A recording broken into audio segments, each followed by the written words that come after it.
Hello everyone, thank you. Merci beaucoup d'être avec nous pour ce nouveau webinaire. Comme vous le savez, ce webinaire va être en anglais. So I'm going to switch to English for once. We're going to talk about immigration and a very timely topic. As most of you know, I think, November 8th, next Monday, is going to be a big day. Reopening of the US, basically, of the borders for most people who haven't been able to come to the country or come back to the country, for some of them even. And that's the end of the travel ban, as we've been calling it. We'll be talking about that with Matten and Arthur Deucher Figueiredo. Both of them are lawyers, very specialized in immigration, very knowledgeable about the topic, and it's going to be an hour talking about that. Si vous avez des questions, get them ready. Vous pouvez déjà les mettre dans le chat. Vous pouvez les mettre sur les commentaires en Facebook si c'est là où vous nous suivez. Vous pourrez aussi lever la main pour poser vos questions. Et tout au long de l'intervention de Ron et de Arthur, on pourra poser les questions et puis on aura une session assez longue à la fin pour répondre le plus possible à toutes vos questions. Thank you, both of you, for being here again. Thank you, Ron. Thank you, Arthur. We'll be talking for an hour, so I'm going to give you the floor right now to start your presentation. And again, if you're following us now and have questions, you can already ask them in the chat. You can already raise your hands. And as soon as we have time for the question, it's going to be time for the question, I'll go to them, and I'll give also the floor to some of you to ask your questions live if you are interested in doing so. Ron, floor is yours. Thank you again for doing this. Merci beaucoup. Bonjour à tous. Et nous sommes très heureux d'être avec vous aujourd'hui. That's my French for today, but thank you all. Thank you. We appreciate the effort. Thank you all for joining. Let me just get the presentation started. One moment.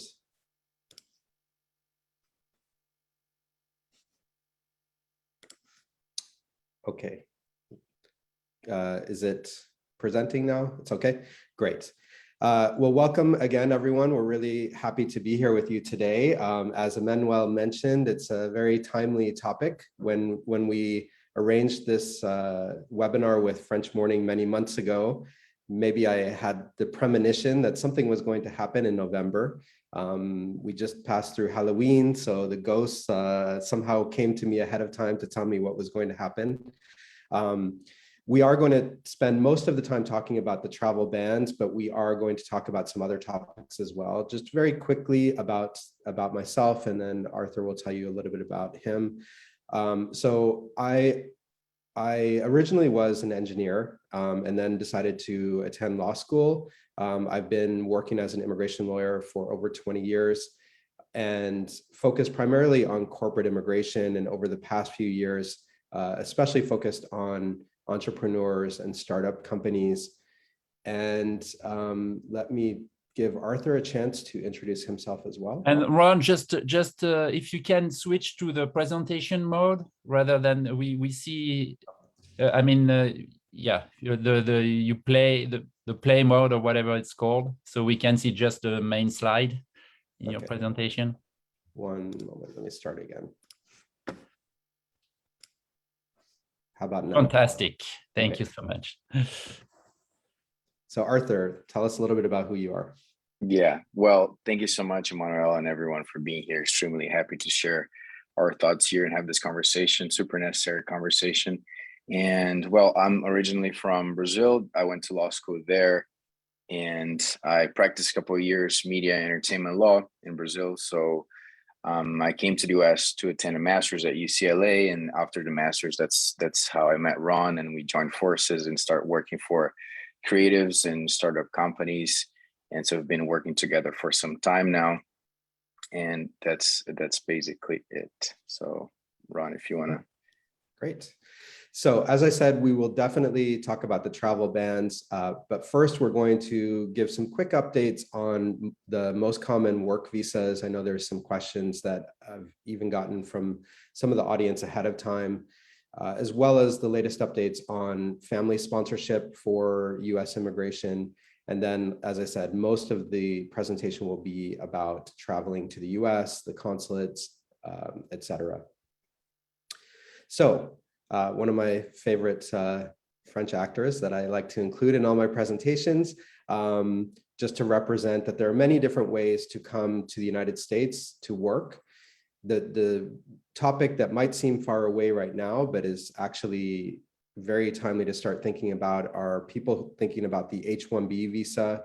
This is a visa for professionals, so essentially any job that requires at least a bachelor's degree.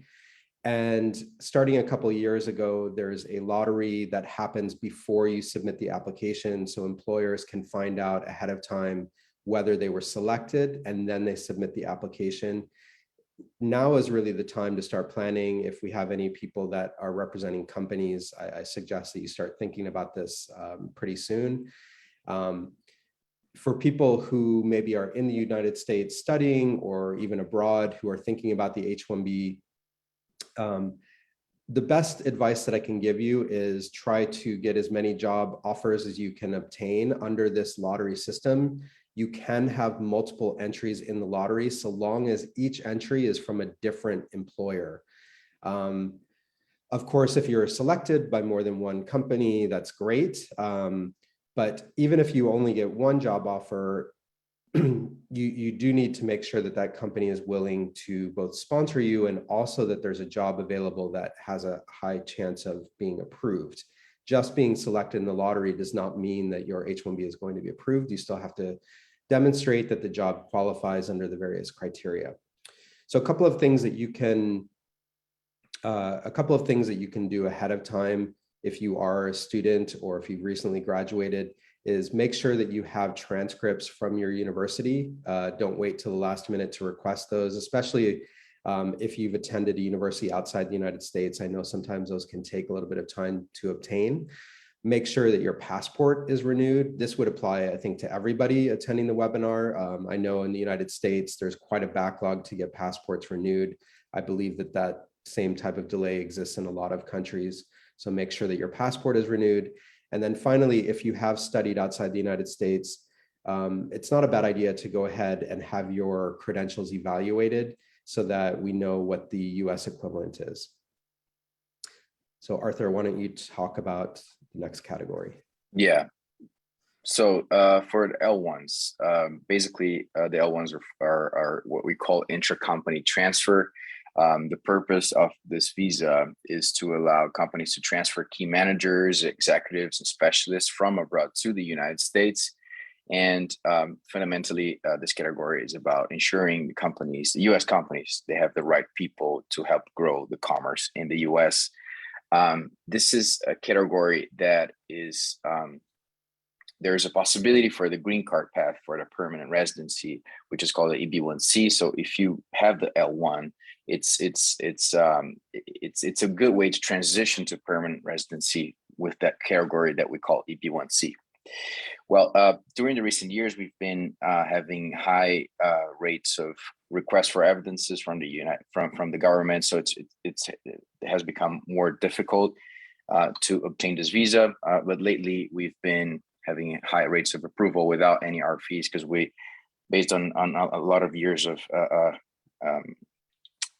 dealing with those types of visas, we kind of understood what the government expects. So this is sort of a visa that we usually recommend for a number of clients.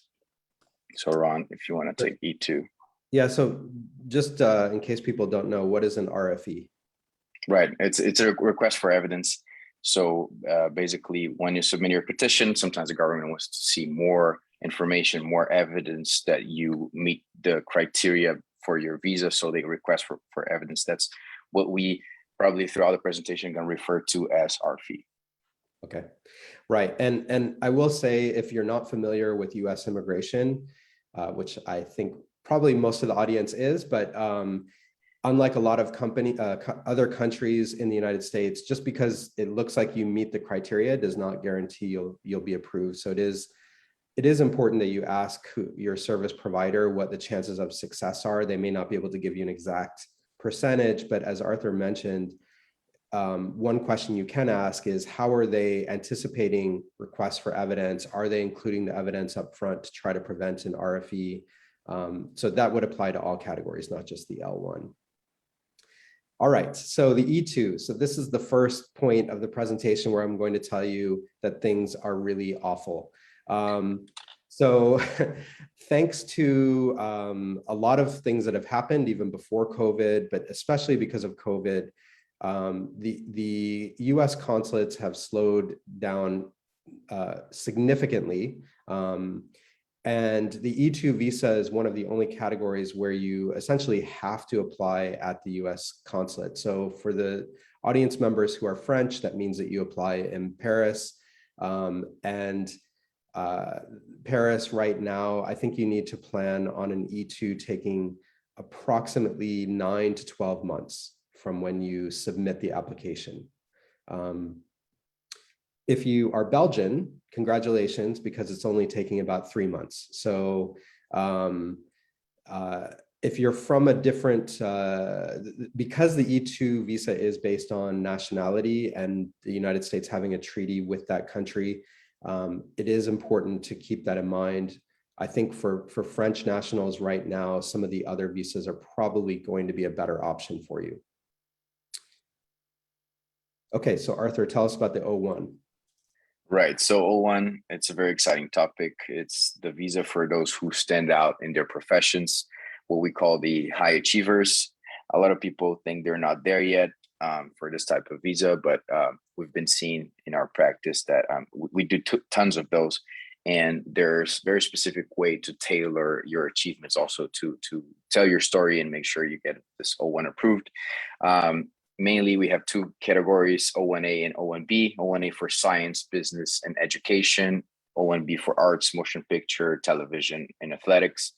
So the first one, both of them are very targeted to your achievements. So for the O1A, mainly for business, we're looking at awards, press, high salary, critical employment, original contributions, scholarly articles, judging the work of others, and all those things that we can present to the government to make sure they acknowledge you are a professional of extraordinary ability. And for O&B, it's mainly, as I mentioned, for creative jobs, and we're also talking about similar criterion, awards, high remuneration, roles at critical roles at distinguished productions. So this is a visa that more even like it's increasingly used visa that we've been seeing. It's also a good path to other type of permanent residency that we're going to mention in a bit. But Ron, if you want to add something here, if not, we can move to the other ones, and then I come back to the path to permanent residency. Yeah, I think it's important. I know the last time that we did a presentation with French Morning, we focused on the O1. Of course, every case is unique, but sometimes when people see the name extraordinary ability, or it's sometimes referred to as the genius visa, they think, oh, that's not for me. Do you think that that's accurate? No, definitely not. We've been dealing with all sorts of cases in the firm, and very often we bring some situations up with the clients, and we're able to tell their story in a very holistic way based on their achievements, and that's not a very. Of course, the bar is high, but it's definitely not an impossible visa to get. Okay. Right. And just to reiterate, it covers everything from business people to scientists to actors, musicians. I've worked on O1s for chefs, pastry chefs. So there's pretty much any category that you excel at, it might be worth exploring this category, especially because of some of the obstacles to getting approval in the other categories. Yeah, and I think it's important to note as well, Ron, that we this is the visa that we usually tell people's stories. So it's a visa that allow more creativity when it comes to telling what you achieved. So that's a very interesting process that we usually have with the clients to understand what they did, really understand their careers and tell their story on their behalf. Right. So the other categories are much more check the box, give the articles of incorporation of the company, the degree. This one we have a lot more flexibility. So speaking of that, there are a lot of other work visa categories. The intent of this presentation is not to go through all of them, but I did just want to mention a few others in case there are people. I actually, by mistake, forgot to mention, I lived in Canada for 15 years. I forgot to mention my Quebecois friends that the E2 in Canada is probably in competition with Paris for who can take the longest. So unfortunately, Canadian E2s are not doing any better than French E2s. However, if you are a Canadian citizen, or a lot of French people might be dual citizens with Canada, there is a visa category called the TN, which is still a really great option. It remained a great option throughout the entire pandemic. Canadian citizens do not require visas from the consulate, so you could literally just present your application at the point of entry. The TN can also be used by Mexican citizens, in case anybody's Mexican. There are a few other categories that are nationality based. So the E3 is for Australians. There's another category for Chileans and Singaporeans, in case anybody's from there. And then I just thought I would mention the R1 just very briefly, in case anybody might be somehow connected to a religious organization. This visa, oftentimes people think of it as, oh, it's for the priest or it's for the pastor, but the category can actually be used for other types of occupations within a religious institution. So maybe that's you, just thought I would bring it up. So far, Arthur, we've talked about what are called non-immigrant or temporary visas. You mentioned that the L1 is a good path to the green card. What about this next bullet point here? Yeah, this one is controversial because the EB1A, it's what we call the extraordinary, the equivalent for the O1 for the green card. So the extraordinary ability green card. This one, it's been nowadays it's been like that for a couple of years now. It's a very difficult petition to get approved. I would say by far the most difficult petition to get approved within U.S. immigration. So whenever we can, we steer away our clients from EB1 to EB2 national interest waiver, which is this other petition that we mentioned here, which is the name says it clearly that it's for the national interest of the United States. With that said, that brings a lot of flexibility into how you can talk about what's the national interest. So it doesn't need necessarily to serve the whole country, but very often we say it's some profession serves county or a state, and that way, if the idea serves the country as well, we can apply for that as well. So we've been noticing a very good wave of approvals on this category. So if you're thinking about permanent residency, that's probably a good way to go. Right, Ron? Yeah, one thing that if you're doing anything related to COVID or public health, it's almost like a pass to get a green card right now through this category. So of course, no guarantees. I'm a lawyer, I have to say that. But if you're doing some work related to public health, it's a good time to apply for this category. But we've used it for all kinds of things: food scientists, even engineers, doctors, pharmacists. So there's lots of opportunities here. And even for arts, actually, sorry to interrupt, Ron, even for arts, because the government also has been seeing that arts, it's a culture in general also is within the national interest. So even if you're in a creative field, you can also meet this category for this type of visa. Yeah, One other quick note on this is that a little bit over a year ago, the US Congress passed into law the ability to apply for the national interest waiver with premium processing. So for those who are familiar with that, it guarantees adjudication within a shorter period of time if you pay an additional fee. Unfortunately, the Immigration Service, not sure why, but they have not implemented that premium processing service for this category, even though they desperately need the money. So keep an eye on that, because again, if it's a category you're thinking of, eventually premium processing service should become available.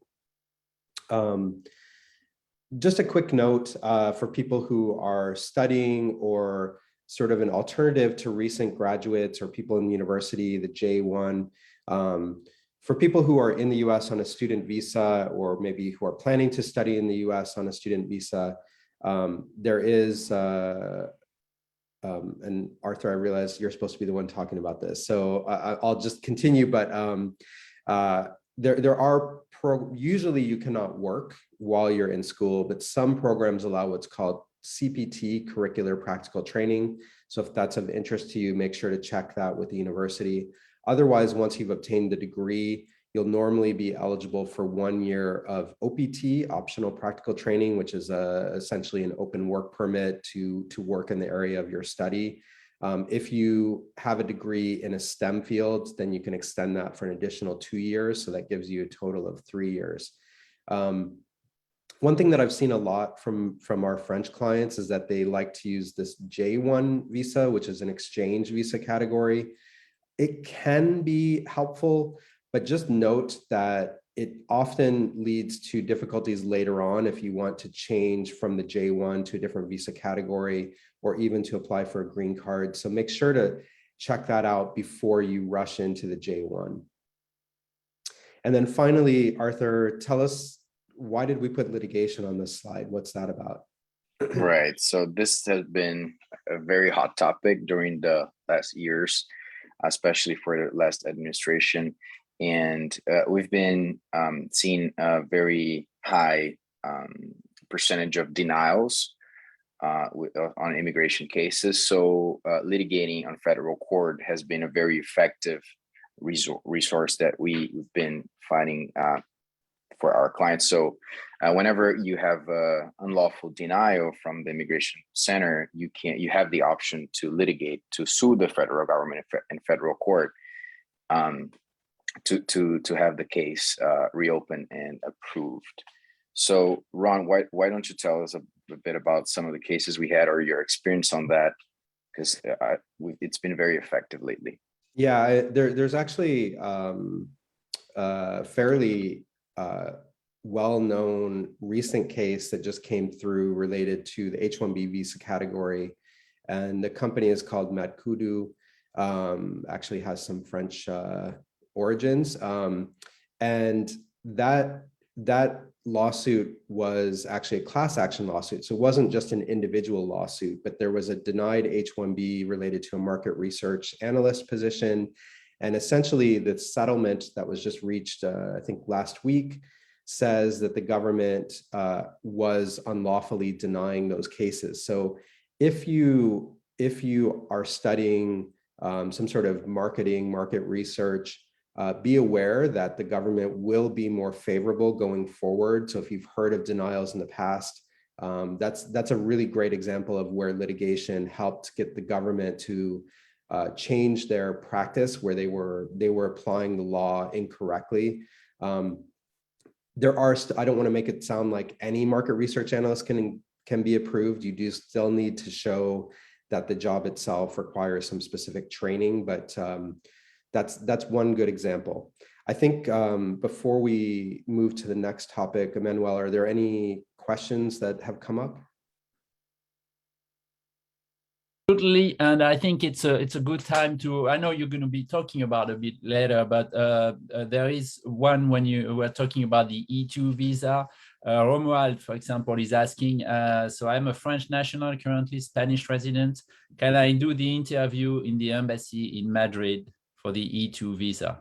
Yes, you can. So most of the time you can apply for the E2 either in your country of citizenship or your country of residence. It's much more difficult to apply, for example, in Mexico in that scenario, but you can certainly apply in Madrid. I don't know that you'll have a much faster time in Madrid than Paris, but you can definitely apply there. But you have to be a resident, or in other terms, can you, because we know that some consulate have been very slow, Paris, maybe Madrid, some are on a pretty normal schedule, like I know in Germany, in other countries in Europe, it's much easier. So if I'm not a resident in Germany, can I still go there for my interview? So the E2, we will touch on that a bit later, but specifically for the E2, because the application normally has to be mailed in, or these days you email like a PDF of the application, it's more strict in terms of where you can apply. As I said, normally it has to be the country of citizenship or the country where you reside. But let's come back to the broader question a little bit later. Okay. We can move on, and then we have other questions already in the comments, but we can move on and keep the questions for a bit later if you want.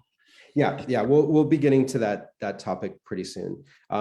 We did want to just give a quick update. Don't ask me why I chose the photo of Macron, but neither one of them is American as far as I know. But I did want to just touch on family sponsorship. Very quickly, there were a lot of backlogs that started during COVID. A lot of it was because the process to apply for a green card requires you to appear in person, to have your biometrics taken, your fingerprints, photo, etc.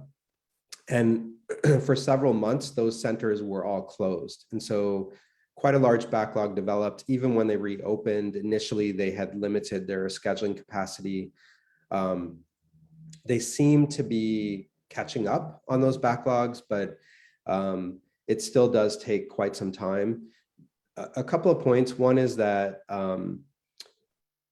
if you're getting married, there is a difference between getting married to a US citizen versus getting married to a green card holder. In terms of the category, there's a quota for marriage to a green card holder versus no quota for marriage to a US citizen. There's also a lot more flexibility if you're married to a US citizen. For example, if you enter the United States on ESTA, just with your French passport or European passport, you could apply for a green card in some cases if you're married to a US citizen, but not if you were married to a green card holder. So that's one of the key differences. I did also want to just mention that now you do have to have the COVID vaccine as part of the medical exam, so you won't get a green card if you haven't done the COVID vaccine series. Some other points are that I know a lot of people in other countries are not entering into traditional legal marriages. They might have a civil union or PACS. Those are not recognized in the United States generally. So normally, if you want to be sponsored through a spouse, you do need to enter into a traditional type of legal marriage agreement. This would apply even for a dependent of one of those temporary visas that we were talking about. I think otherwise, I'll maybe skip over some of the finer points so that we can get to the COVID material. But are there any questions that have come up already? We can always address them later on as well. I don't think we have any question about family sponsorship right now. If you have any, you can raise your hand right now or be silent forever. Now or forever hold your peace. No, Ron, I think we can move on. And anyways, we still have time for questions at the end in any case. Perfect. So the main event. So as Emmanuel mentioned in the introduction, the travel bans to the United States are ending at 12:01 a.m. Eastern Standard Time next week, November 8th. What this means, let me go to the next slide. So You still, of course, need to have the permissible reason to travel to the United States. You still need to have the right type of document to travel to the United States. So for European citizens, if you're traveling to visit or to attend a business meeting, you can travel with your European passport under the ESTA program. One comment is that until November 8th, I recommend that you wait to apply for the ESTA authorization. There are many, many reports of the ESTA either being denied or revoked if they see that you have been within one of the travel ban countries within the last 14 days. So if you're planning to travel to the United States after November 8th and you don't already have the ESTA authorization, wait until 12:02 a.m. on November 8th and apply for it then. For people who already have a visa stamp in your passport, maybe an H-1B, L-1, something like that, the great news is that if it's not expired and you still have that valid working arrangement, you will be able to travel starting next week. I do want to mention, oftentimes our clients get a little bit confused, even some new immigration lawyers get confused about this, but just because you have an approval notice from the US Immigration Service, that's generally not going to be enough to be able to travel to the United States. The big exception to that are Canadian citizens do not need a visa, with the exception to the exception that Canadians do need a visa for E2. But otherwise, if you just have the petition approval, you're still going to need to attend an appointment at the US consulate. Again, we'll talk in a minute about whether there are options to apply places other than Paris. And then Arthur, I put other on here. Why did I put that?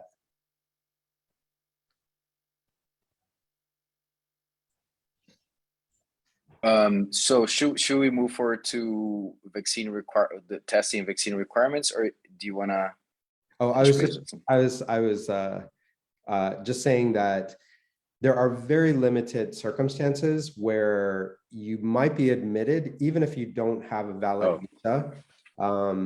We've had some success with this. It is very, very fact specific. And I will say that during the last year and a half, in particular for live performers, musicians, actors, anybody involved in TV, movie industry, the officers at the airports in the US have been, it's been one of these closely held secrets that they have special permission that they can grant to let people into the United States, even if they don't have the proper visa. It is very fact specific. So if that's your case, you need to talk to a lawyer about that. Just a quick question about one of the things you just said. Sabrina is asking if someone has a denial on the ESTA because of the pandemics, could this person still apply for another one after November 8th? Yeah, if that's the only reason why it was denied, then just apply again after November 8th. They might still tell you that you need to attend an appointment at the consulate to obtain a visitor visa, but I would just try it again after November 8th. That's a good question. So, Arthur, let's get into some of the details. Yeah, so this was a very good news for a lot of people, especially in certain countries. So the US is accepting a wide variety of vaccines. So we're showing here what they're accepting: Johnson & Johnson, Pfizer, Moderna, AstraZeneca, COVID Shield, Sinopharm, and Sinovac. How you can prove that you've been vaccinated. So they've been accepting verifiable digital certificates. So for France, for example, the EU digital certificate, the paper records that you have a digital photo of your record, and just needs to contain your name, date of birth, and the name of the agency who gave the vaccine. So as you can see, they have been very, very flexible on this requirements. When you travel to the US, there's also testing requirements, not only vaccination requirements. So please keep in mind, whenever you travel to the US, you need to test yourself 3 days prior to departure. They are flexible with the tests as well. They just need to be viral tests, so NAAR or PCR sort of test for you to travel to the US. So that's very good news because they're pretty flexible, both with testing and vaccination requirements. So let's get into that a little bit more, and I'm sure some questions will come up. But just to reiterate something here, so they are basically accepting any proof that you've been vaccinated. Now, the caveat is that it's largely going to be left to the airline to determine if you possess what's required. So maybe with that, let me lead into this next slide, because I'm guessing there are at least a few people that are attending who have heard these stories of somebody who thought that they were going to be allowed to travel, and then the airline is the one that turned them away. It was not a US immigration officer, it was the airline.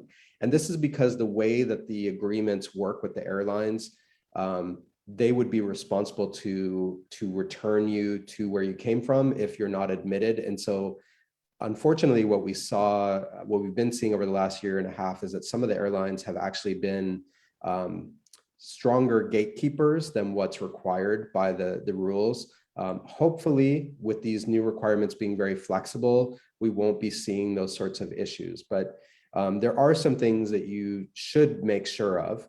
So the first thing is that even though the published information refers to 14 days, I would suggest you think of it as 15 days instead of 14. So if you have not yet received the second dose, and just to be clear, I think right now the only vaccine that requires a single dose is the Johnson & Johnson vaccine. That one you do only need to have one dose, and then you could travel at least 14 days after that. The way they count the days, though, again, it's really 15 days. But if you've received one of the other vaccines, then you need to have at least 15 days after the second dose. The United States is permitting you to mix and match the vaccine. So you could have, for example, the first dose from Pfizer, the second dose from AstraZeneca. That is permitted so long as there were at least 17 days between the first and the second dose. So when they're checking your vaccination record, if there's a mix and match, they're going to be looking to make sure that there was at least 17 days between the two. There are a number of exceptions. However, we've kept it pretty limited on this slide because for most of you, the exceptions are not going to apply. The biggest one, I think the one that will be used the most is that children under the age of 18 do not have to be vaccinated. Pretty much everybody else has to be vaccinated. And we could get into a big discussion about right and wrong, but that's not our job here. It's just to tell you what the rules are. And the US government is very clear that there is no religious or moral objection that will serve as an exception to this rule. So if you don't qualify for one of the exceptions, which it's just to give you an example, diplomats have some exceptions. There's a very limited exception if you're a citizen of a country where the vaccine rate is less than 10%. So for example, I think Egypt is on that list. So if you're an Egyptian citizen living in France, interestingly, you might qualify for that exception, even though the vaccine is widely available in France. Otherwise, just accept the fact that you need to get the vaccine, because your alternative is to apply for a national interest exception, NIE, which if you've heard anything about those, you know that they are very difficult to get approved. And Paris in particular was one of the strictest at approving those and also one of the slowest at responding to those requests. So of course, you're welcome to try that route, but I think you just need to factor in most likely several additional months to obtain that NIE approval. As Arthur mentioned, in addition to the vaccine requirement, the government has clarified that there is still a testing requirement, that you must have been tested within 3 days prior to your flight departing to the US. So make sure that you're thinking about the leg of your journey that goes from outside the US to the US. The flight within Europe, for example, that's not when the clock starts. It's the flight from Europe to the United States. If you are in Canada, then interestingly, when you drive from Canada to the United States, there is no testing requirement. So there will just be the vaccine requirement starting November 8th. So that was a lot of information. Before we talk about some of the delays at the consulate and strategies for that, are there any questions about these new requirements? Sorry, a lot of the questions are about the delays, but still Hugo has a question that could be related to what we've just said, what we talked about.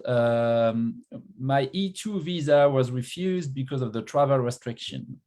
Will this be a problem to apply for an ESTA, just to visit the US, not to work, of course? Yeah, that's a great question. It's going to be very fact specific. But if they've refused you solely because of the travel restriction, you should look into the possibility of contacting the embassy.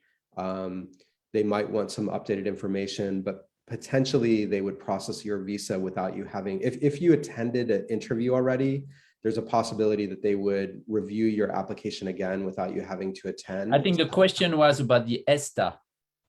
The ESTA. Okay, sorry. I thought getting the ESTA, his E2 was refused. Yeah, was denied, but now he wants to apply for an ESTA just for visits, obviously, not to work. Right.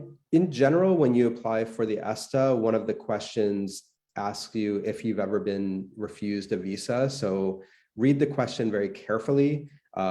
Sometimes there's a difference between being refused admission to the United States. In other words, you've traveled and were turned around, versus being denied at the consulate. So read that question very carefully.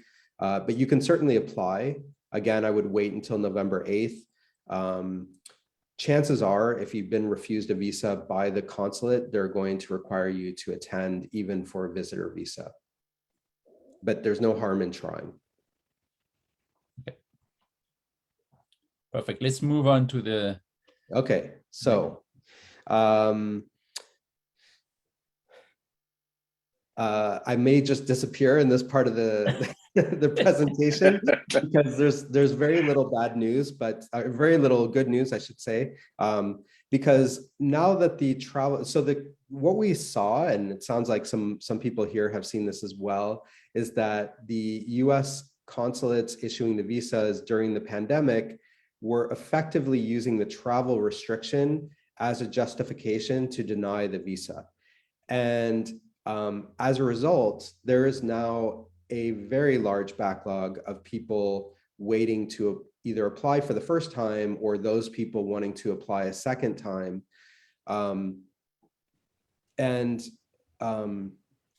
Just a little bit more context on this is that part of it was the rules and the way that the consulate was interpreting those rules, which there's actually been quite a few lawsuits where the Department of State has been told that that was an unlawful basis to deny those visas. Unfortunately, that does not help a lot of people because now you still have to get in line to have the consulate review your application. But there was a second issue, which is that local rules. And so, for example, in Paris, I believe that the local rules in Paris prohibited gatherings of more than, I think it was 10 people. And so even when the consulate started to conduct interviews again last year, they were only able to accommodate about 10 people at a time when normally they would have around 100 people in their waiting room. So it's sort of like this snowball effect where the backlog has just grown out of control. And so right now in Paris, they're reporting that for work visas, it's taking about 10 months to schedule an appointment. Visitor visas are even longer. And so the main question that people want to know, and Emmanuel, you brought this up earlier, is can I apply somewhere else? And keeping in mind that this recording is going to be published on the internet, I'm almost hesitant to say this, but there are many reports, and we've seen this as well, that the US Embassy in Brussels has been very flexible at accepting applications from people who do not reside in Belgium. So I think for French citizens in particular, Belgium is probably going to be one of your best options until they might change their procedure. So keep that in mind. If you're going to try to apply in Germany, Germany initially during the pandemic was pretty flexible, but they became more strict. Germany handled, the US embassy consulates in Germany were handling a lot of the Afghan refugees that came out of Afghanistan back in August when the US military pulled out. So there's sort of this combination of issues, but in general, you need to check with the specific consulate to see if they will accept what are often referred to as third country nationals. I think it's there's no harm in trying. You might lose your visa application fee, but otherwise there's no harm in trying. That's the short answer. So what else has come up before I go into that? No, just one thing. No, just to stress out what you just said, because this is a worldwide issue. This is not only Europe, South America, Asia, and all around the world. And unfortunately, there's no simple solution at the moment. So even our recommendations, they change all the time. So sometimes one consulate is taking third country nationals. The following day, they're not anymore. So just exactly as Ron just mentioned, please keep in mind that you need to do a good research beforehand and plan ahead of time, just to make sure you don't travel to a country and then you're not allowed to get in, or you don't have an appointment. So planning is key here. Right, and to emphasize that point, if you're applying in another country, make sure you're aware of the entry requirements to that country.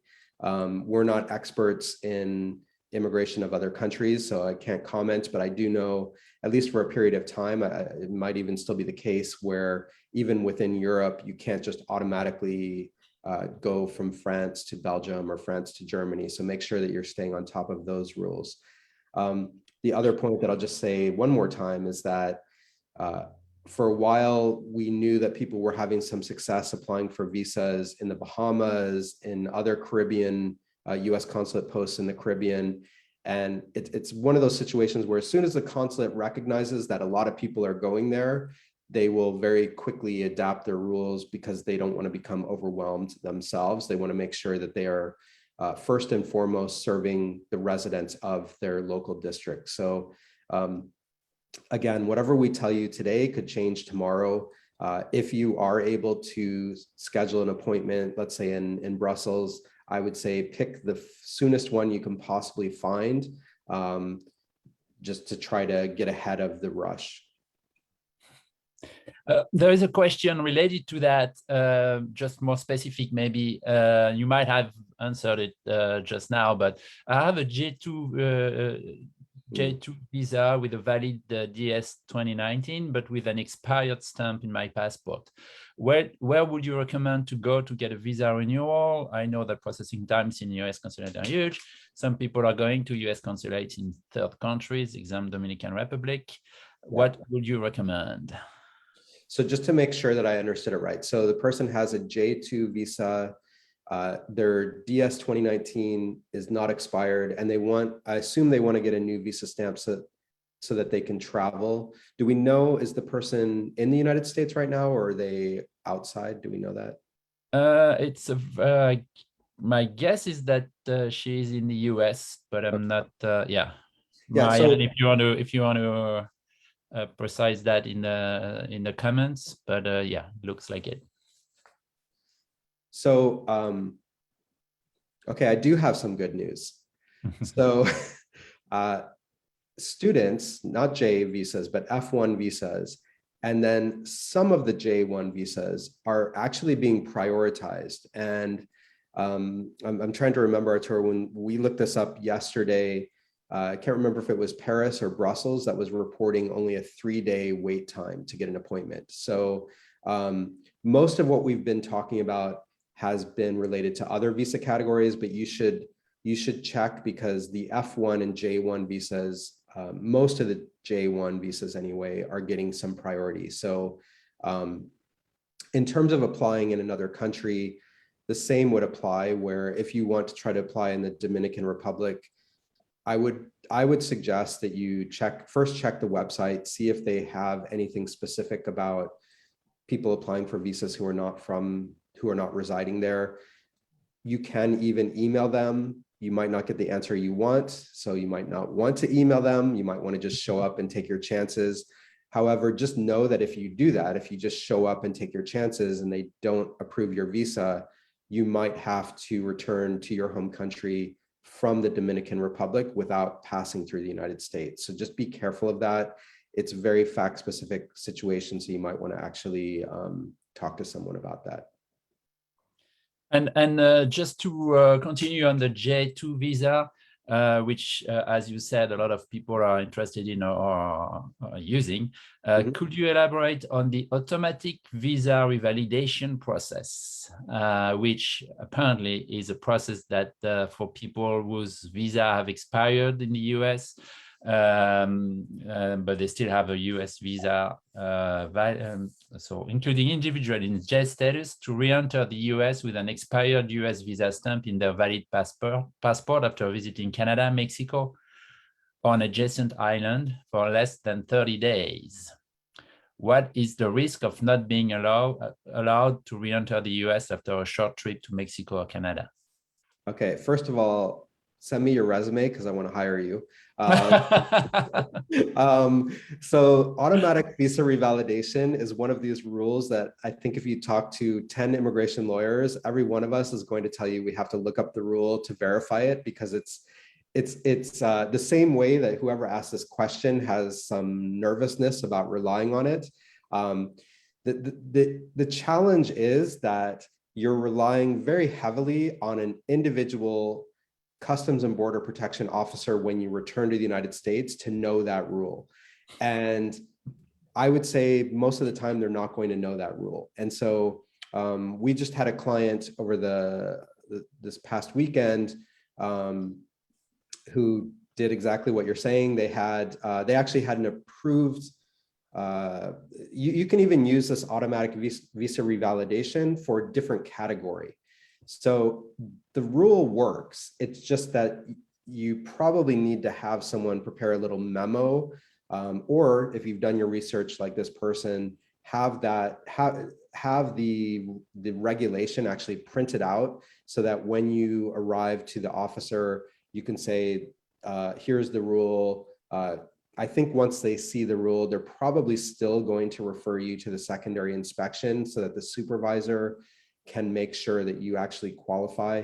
But what you cited is correct, 30 days to an adjacent territory, and you had entered the United States legally previously. You do still need to have a valid document. So if you're on a J2, your DS 2019 would need to be unexpired in order for that to work. If you had, for example, if you entered on an F1 visa and then did a change of status to H1B and you have that approval notice, make sure you bring the original approval notice along with that regulation that cites to the automatic visa revalidation. So good question. It's a difficult question.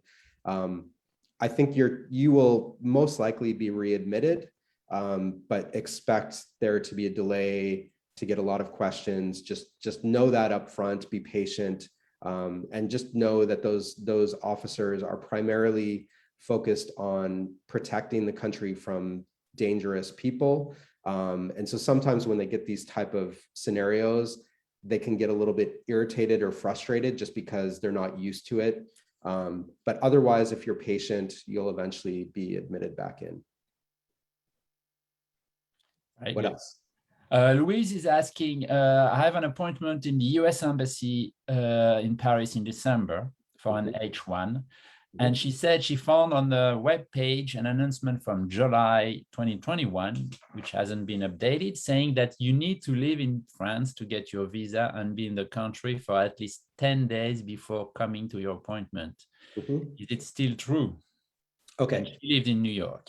Yeah, so that's a good question. So there's a couple of things in that question. So the first is you need to give the consulate some time to update their web pages. A lot of this guidance just came out from the government at the end of last week, even over the weekend. So give them a little bit of time to update their instructions. I believe the instruction about being in France related to the requirement to obtain this national interest exception. So I think you'll see that webpage be updated. However, the 10 days, that relates to French rules. So I don't know what the specific rule was, but there was something about how when you entered France from outside of France, you needed to, I think, isolate or quarantine for a period of time.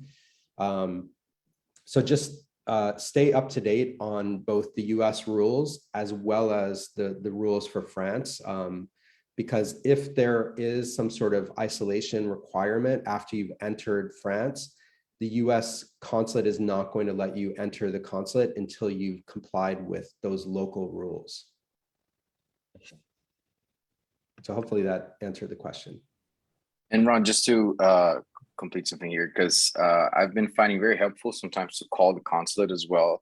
They have some lines for like customer service, and not all of them are very helpful, but some of them are. So if you have very specific questions, that's a good way to go as well.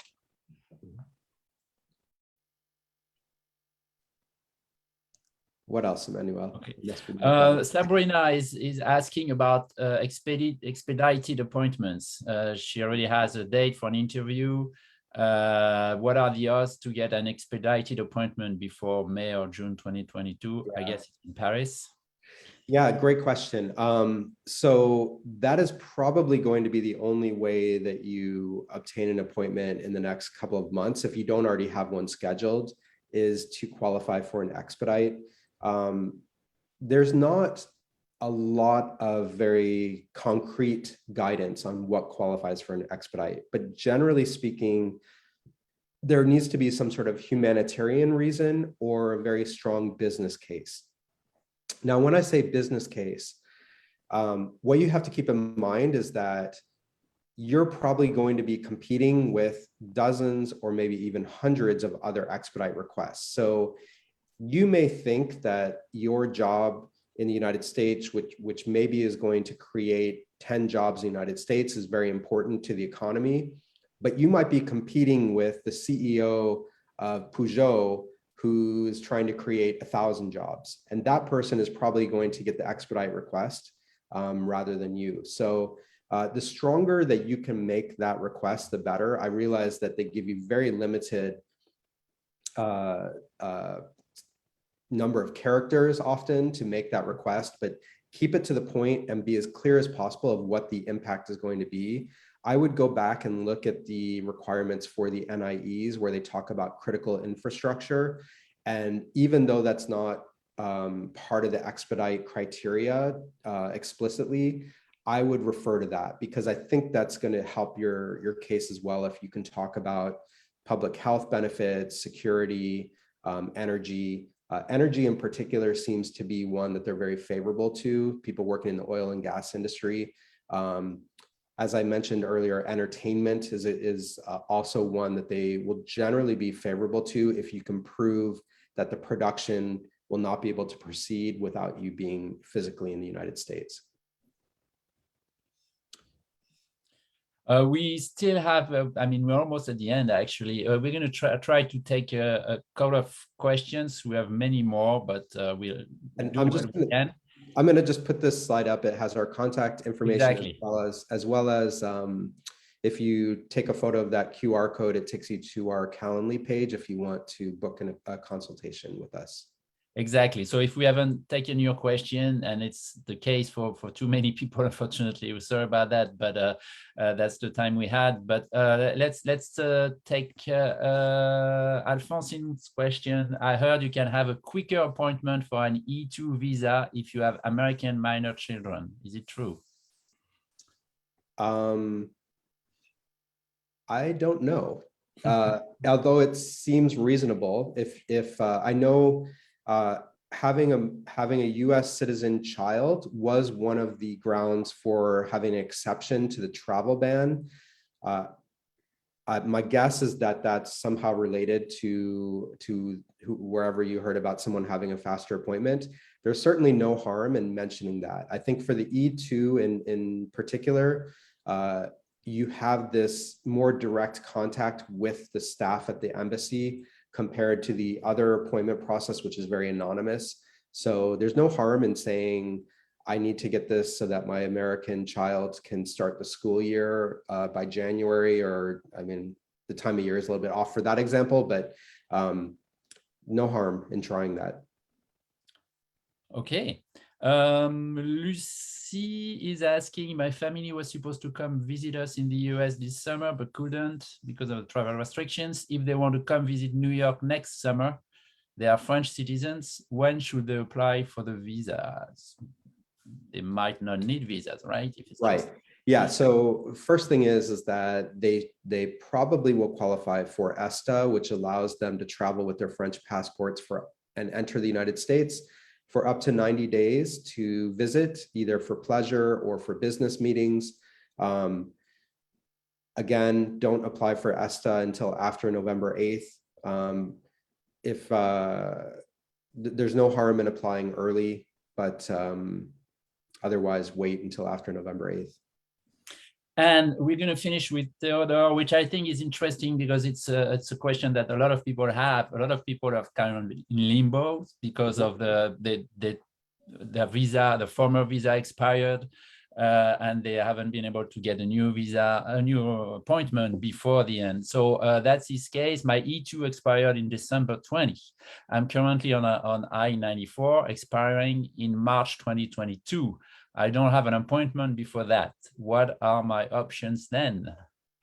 I might have missed it, but did he indicate what his visa category is? E2. E2. So yeah, so if the visa stamp is already expired, then the only options are to either apply for a new visa and request an expedite. The embassy might waive the in-person interview, so I would say apply as soon as possible. Otherwise, if you don't want to travel, you can apply for an extension from within the United States. It's just that the application goes by mail to the Immigration Service, and you can apply up to 6 months in advance. So we're already within that window. Just note that if you get an approval notice from USCIS for an E2, that does not allow you to travel. So it would extend your status, extend your work authorization, but the next time you leave the United States, you still need to go back to the embassy and get a new visa by sending the application in advance. So you might end up having to file 2 separate applications. Excellent. Well, thank you very much. Thank you all for being with us for this hour. Ron, Arthur, I don't know if you want to add anything before we say bye. Well, just thank you, everyone. Merci beaucoup. A lot of great questions. I hope we answered a lot of them, but please feel free to stay in touch with us. Yeah. Absolutely. If we haven't, sorry, Arthur, go ahead. No, it's the same. Just thank everybody. It's been great. The questions are awesome. So I'm happy that this session was very timely. Then we both, Ron and I, would be happy to help also if you have follow-up questions. Absolutely. You had the contacts on the slide earlier. If you were not able to write them down, you just can go to frenchmorning.com. And if you subscribe, if you registered for this webinar, you will receive an email with the replay and with the contacts. So you'll be able to get in touch with Ron and Arthur, and please do it. They're great. They know everything, as you've heard. So stay in touch. And of course, stay on FrenchMorning.com if you want to know more about these topics. We talk about them again and again and again because it's not over.